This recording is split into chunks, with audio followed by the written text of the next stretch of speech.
Which verses in the Olivet Discourse were fulfilled in 70 AD and which are yet to be fulfilled?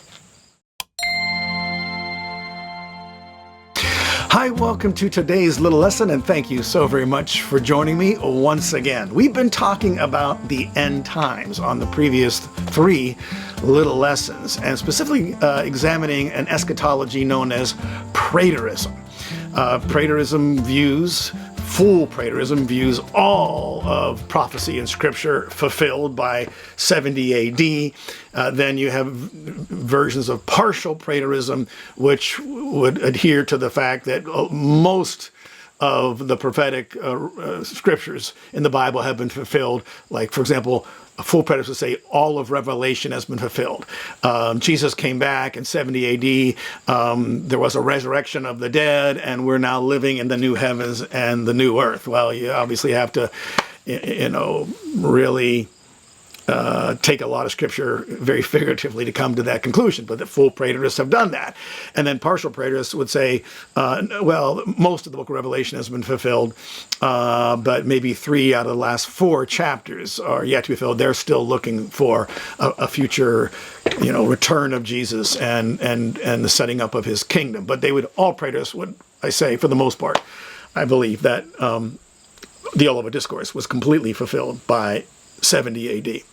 At the destruction of Jerusalem and its temple, which there's no doubt that, a good part of the Olivet Discourse does relate to that, because that's what the disciples asked, because Jesus had precipitated their question, provoked them to ask the question by telling them the temple would be destroyed. And so they asked, when's the temple going to be destroyed? But they also asked, what will be the sign of your coming and the end of the age? So we talked about this in our last little lesson. Now, it's interesting because Preterism has its origins, as far as anyone can tell, back to about, the time of the Reformation, late 1500s, early 1600s. And a Jesuit, a Catholic Jesuit, the first guy on record who is saying such things, that all prophecy was fulfilled, and the Olivet Discourse was completely fulfilled in 70 AD, and it was part of the Counter-Reformation. So the Counter-Reformation was a reaction to the Reformation within the Catholic Church, trying to keep Catholics from defecting and maybe trying to get some defectors back. Of course, lots of talk in Europe at that time about the Catholics versus the Protestants, who's right. And some of the Protestants were saying, as they still are, some of them are saying today, hey guys, look at the prophetic scriptures. Your Pope looks a lot like the Antichrist. And, and the prophetic scriptures could be interpreted, to have some application to the Catholic Church and what they've done and what they're going to be doing. And so, Catholics are looking at that saying, whoa, you're right. And they're saying, let's become Protestants. And so that's when Preterism was born. No, these Protestants aren't right about the Pope being Antichrist, because all that, the Antichrist came and went. That was Nero. And that, by 70 AD, all that was fulfilled. The book of Revelation is fulfilled, and a lot of that stuff is figurative, and we're living in the new heaven and the new earth right now, And the Olivet Discourse, that's all been fulfilled by 70 AD as well. And so that's the origins of Preterism. Now, that being said, I do not believe it's a strong argument ever to judge someone's doctrine by someone else's doctrine. Okay, let me tell you what I mean by that. I've been labeled a heretic in certain circles because of things that maybe I believe theologically that don't agree with what they believe theology. And their main argument against me is, well, this other group that we know this group is bad, like some cult believes that, or the Catholics believe that, and that's a very weak argument to prove that somebody's wrong because somebody else who's really wrong also believes what you believe. Like, we have to reject everything about them. Like, Catholics, I bet, brush their teeth, right? So does that make it wrong for me to brush my teeth? No. Catholics believe, at least in their doctrine, that Jesus Christ is the Son of God who died for our sins on the cross and was resurrected, on the 3rd day and is now seated at the right hand of God the Father. And so, is it wrong for me to believe that because Catholics believe that? If I believe that, does that mean, well, we know the Catholics are so wrong, on so many things. And so if you believe anything they believe, then, you must be a heretic too. See, that's absolute nonsense. And so I would never, say, well, look, Preterist, where your doctrine came from, that's the strongest proof I have that it's wrong. Now, that's a very weak argument. I'd rather just go to the Bible like we've been doing and look at it. And I'm not here to bash Preterists. I have Preterist friends. I love Preterists, good people and so forth, Bible students. But, I think, in my opinion, they've been misled by Preterist doctrine. Okay, so Jesus was answering the disciples 4 questions in the Olivet Discourse as recorded, the 4 questions when you combine Matthew, Mark, and Luke's rendition of the Olivet Discourse. And so part of his answer dealt with signs that would precede the destruction of Jerusalem, and part of his answer, applied to signs that would precede his second coming. And where folks in my camp sometimes debate is, which signs apply to which? Where do you draw the line in the Olivet Discourse where what Jesus said, that was fulfilled in 70 AD, and now we've got a 2,000-year gap, and now we should be looking for these signs, that would precede his coming. And I'm going to suggest to you that, not that I claim to have all the answers here, have it all figured out, because I'm scratching my head about a lot of things on the end times, as I'm scratching my head about a lot of things in the Bible. Not everything's so simple dimple, because I have a peanut-sized brain, and God is God. And so, I'm just glad I understand anything about God or anything in the Bible. And I pray that the Lord will help me to understand more. And if I do figure anything out, I'll pass it on to you. Okay. Now, I'm going to suggest to you that there are signs. I'm just getting a little wind here, so I got to clamp my notes down. That there are signs within the Olivet Discourse that have double application. They have application to both the 70 AD destruction, and they have application to the second coming of Jesus. Okay, and so I did introduce an idea, a theological concept, a couple of lessons ago called the law, or the phenomenon of double reference, where you've got prophetic scripture that has 2 layers of meaning, as it were. One applies to an imminent judgment, and then on another level it applies to a greater future judgment, the end of the world type stuff. And we looked at an example of that in Isaiah chapter 13. Again, if you didn't see the first 3 that we've been doing, the last 3 little lessons, take a look at those, because that'll bring you up to where we're at.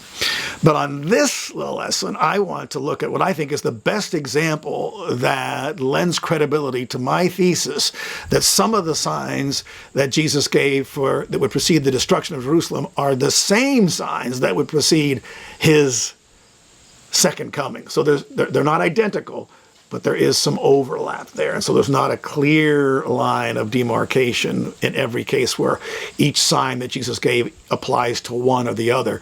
Could be applying to both, okay? And I think the best place to find that is in Luke's gospel. Okay, so interesting, because Luke, of course, has his rendition of the Olivet Discourse. It's found in Luke chapter 21. But prior to Luke 21, in Luke 17, which, remember, 17 comes before 21, and you knew that, okay? And if you look at it chronologically, what Jesus said in Luke 17 is chronologically, before what he said in Luke 21 in the Olivet Discourse. In Luke 17, we find Jesus talking about some signs that would precede his second coming. And it is spoken before the Olivet Discourse, and what he said in Luke 17 is not included in his rendition of the Olivet Discourse. And some of what he said in Luke 17 is included in, like, Matthew's rendition of the Olivet Discourse. So, you could wonder, well, who was right and who was wrong? Who got it right? Who got it wrong? Was Matthew, Luke, who? No, we never do that, because the Bible was all inspired by the Holy Spirit. And so we look for ways to harmonize all of this. And it's very easy. It's very plausible that Jesus said what he said more than once, right? Because Jesus was an itinerant teacher and preacher. He traveled all over, Galilee and parts of Judea, preaching in different synagogues and before different crowds and so forth. And so Jesus didn't have a unique message for every crowd or every synagogue. No, like all itinerant preachers, he repeated himself. He might have given the same, general message over and over and over again. And his traveling band of disciples who were with him heard the same thing over and over again. And we have no idea,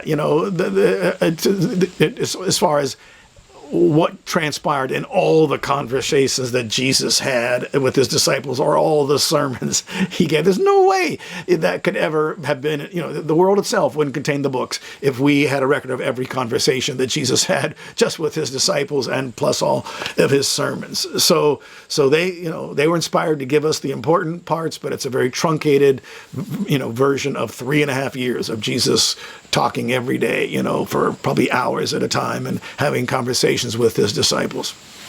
Okay, so we're going to, first of all, we're going to start in Luke 21. We're going to read part of Luke's rendition of the Olivet Discourse in which Jesus answered at least 4 questions. And it's very clear that the part we're going to read has application, very clear application to what happened in 70 AD, because we can actually look at the facts of history, okay, and compare it to what Jesus said was going to happen. And he was speaking this, around 38 AD, about 40 years prior to when it actually happened. So you're ready for this? Luke 21 and verse number 20. Jesus said to his disciples during the Olivet Discourse, "When you see Jerusalem surrounded by armies, then recognize that her desolation is at hand." Well, bing! A little light bulb ought to be going off. You say, well, whoa. I mean, that happened in 70 AD. And actually, I think it happened in 69 when Titus and the Roman legions came, surrounded the city of Jerusalem, and, to put it under siege. And, and eventually the city was besieged, and they broke through the walls, and then destroyed the city and burned everything and destroyed the temple. So it's all history, and it's recorded, in history books. There was a Jewish historian by the name of Flavius Josephus that, wrote a book. I think it was called The Antiquities of the Jews, and the one called The War of the Jews. And he records all these events in detail, and other writers record it. So this actually happened. So Jesus now gives advice to his followers, who obviously this is a regional thing, when you see Jerusalem surrounded by armies. So you can either see it from the inside of Jerusalem or outside of Jerusalem. That's the only way, but it's got to be in sight for you to see it.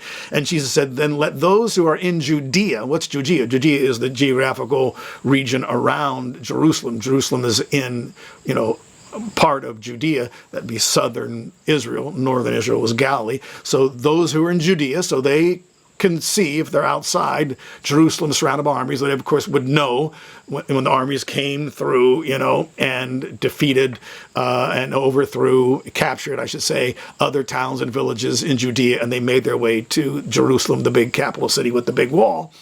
And let those who are in Judea flee to the mountains, and let those who are in the midst of the city, Jerusalem, depart.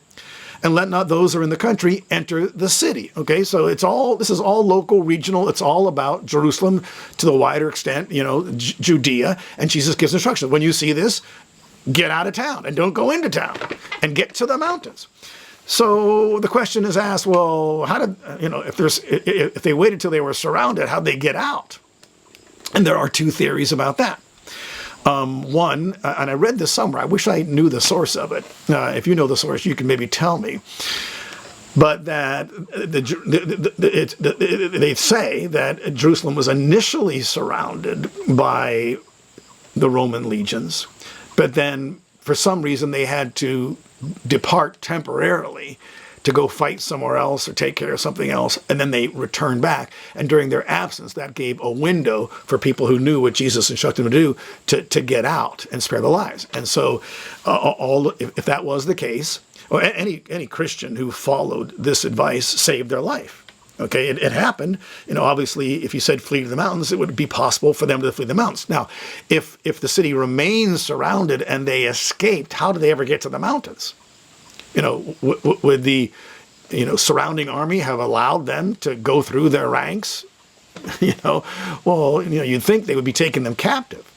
And warfare commonly in that day and for centuries before, when cities would be besieged, the invading armies would offer them, of course, terms of peace. Hey guys, we're here to destroy your city, and you're going to suffer for months as we build our siege ramps and then our catapults and our battering rams and so forth. And you're destined to drink your own urine and eat your own dung, because we're going to cut off all the supply chain coming into your city, and there'll be a famine, and you're going to suffer and starve, and you'll be eating your dead children. And so why don't you save all that trouble?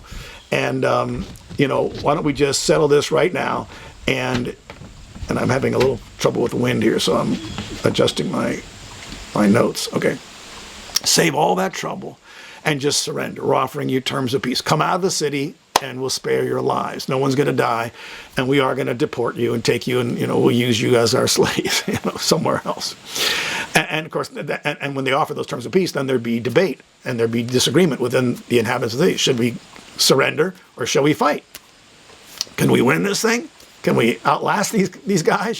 Because when they build those siege ramps, of course, the people on top of the wall, they're pouring boiling oil down on the invading troops, and they're dropping big stones and boulders on them, and these guys are dying. They're shooting arrows and throwing spears down at them, And so everyone's going to suffer. And so they're saying, hey, you can avoid all this. Just surrender. You'll get your lives, but then we're going to take you out. But otherwise, if you're going to fight us, it might take us months, but we're going to break through your wall, and then we're going to slaughter you. Okay, and so that's one theory as to if the if the surrounding armies didn't disband and go somewhere else for a while, giving the Christians an opportunity to escape, then that's the alternate possibility that they were offered terms of peace, and they took the offer. And of course, that makes them enemies of the people that stay, and that actually temporarily puts their lives in danger, because the people that say, you're a defector, you're a traitor, and they would kill them on the way out and so forth. So I haven't studied enough to know what actually happened. But anyways, Jesus told his followers, give them local, regional instructions that applied to Jerusalem, not to the whole world. You need to flee, go to the mountains. And he said, because these are days of vengeance, in order that all things which are written may be fulfilled. So the destruction of Jerusalem was, something that had been foretold in prophecy in the past. And preterists often jump on that verse, and they say, Jesus said, all things which are written may be fulfilled. And that means every prophecy that's ever given, old and, major and minor prophets, everything is going to be fulfilled by 70 AD, because that's what Jesus said. Well, I think, again, you're reading into it too much. All things were fulfilled regarding the prophesied destruction of Jerusalem, not the coming back of God, not the day of the Lord and the resurrection of the dead and so forth. Okay. And Jesus said, woe to those who are with child and those who nurse babes in those days, for there will be great distress upon the land and wrath to this people. This people, not the whole world, this people. And they will fall by the edge of the sword. So that actually happened in 70 AD because they didn't surrender. And they will be led captive to all the nations. And of course, the Jews that weren't killed were taken as captives, and they were scattered about. And Jerusalem, he said, would be trampled underfoot by the Gentiles until, interestingly, the times of the Gentiles be fulfilled. Okay, and of course, ever since 70 AD, Jerusalem has been trampled underfoot by the Gentiles. Different empires, different nations have ruled that part of the world. It wasn't until 1948 when Israel became a nation, a sovereign nation, and was recognized by several other world's nations, giving them legitimacy. It wasn't until 1967, during the Six-Day War, I believe, that the Jews recaptured Old Jerusalem in that short war. But still, there's Gentiles trampling around Jerusalem, and there will be other wars yet to come. We know at least one war not that far from Jerusalem, and it will involve Jerusalem. And so the time of the Gentiles hasn't ended. And when the times of the Gentiles end, guess what?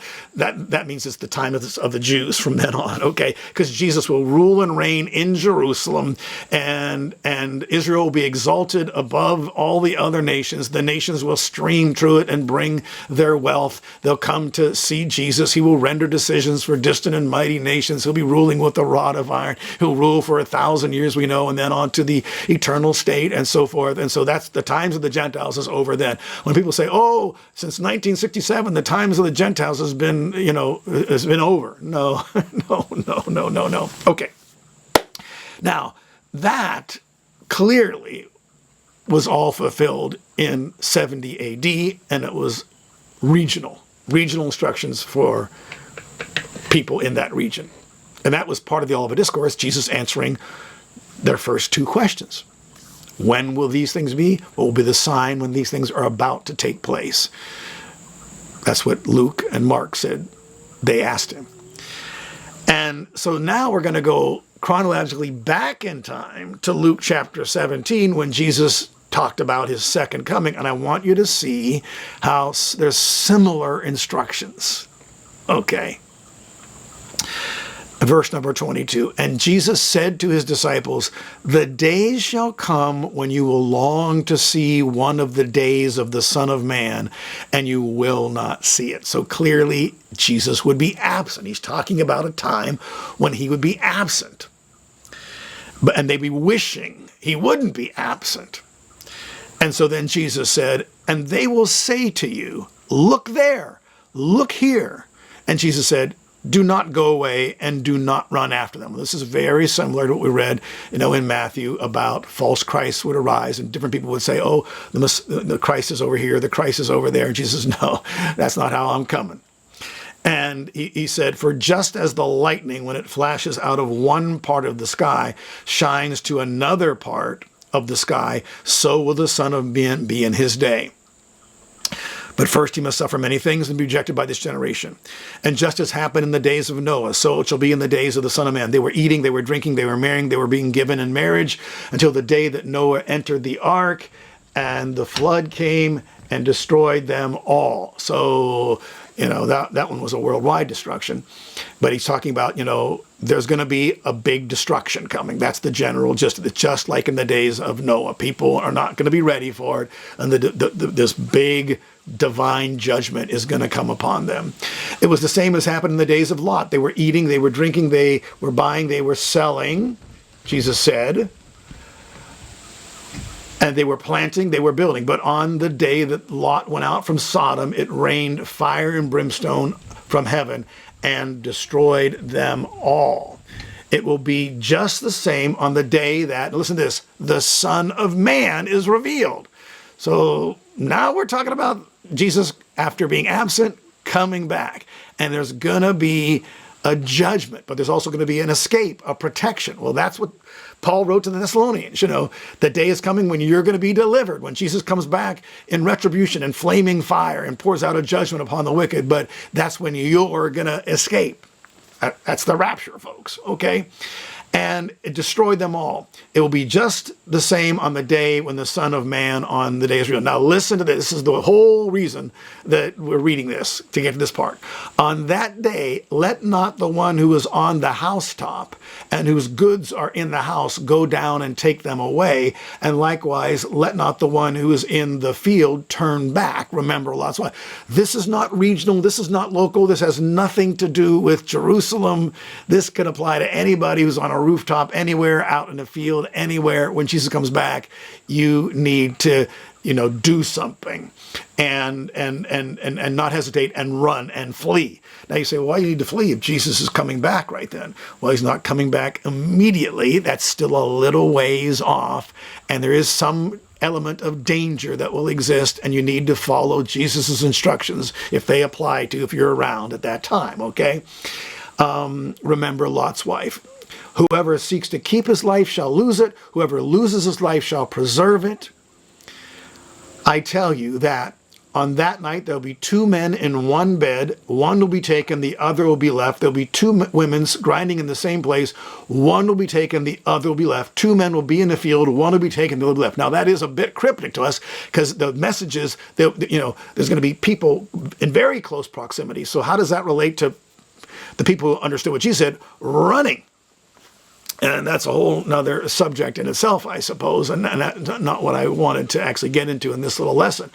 But, one's taken, one's left. And there is debate as to, is the one taken, the good guy in the rapture, and the one left, the bad person who's going to suffer the wrath of God, and so on and so forth. But how does that all fit into the chronology of Jesus telling them that, to flee? All I wanted you to see is that there's instructions for people to flee in 70 AD, and there's instructions for people to flee, at least in one sense, right prior to the return of Christ. And so my thesis, I'm trying to give you evidence for it, that there is some overlap in that Olivet Discourse between signs or things that would precede, things that people should do, or signs, precede 70 AD and precede his second coming. Okay.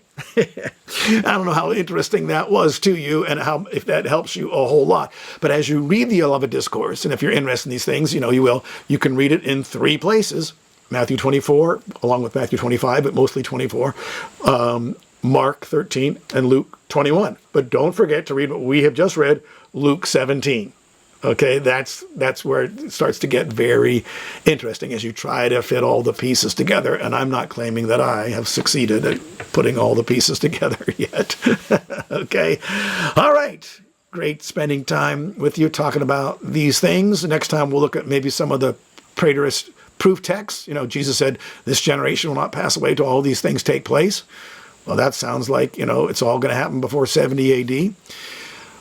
John wrote, these things must shortly or soon take place, as he started off the book of Revelation and near the end of the book of Revelation. How do we reconcile that with anything but preterism? Okay, so what about the abomination of desolation? We'll talk about those things. We'll spend maybe a couple more times on this, although we won't exhaust everything. Okay? Alrighty.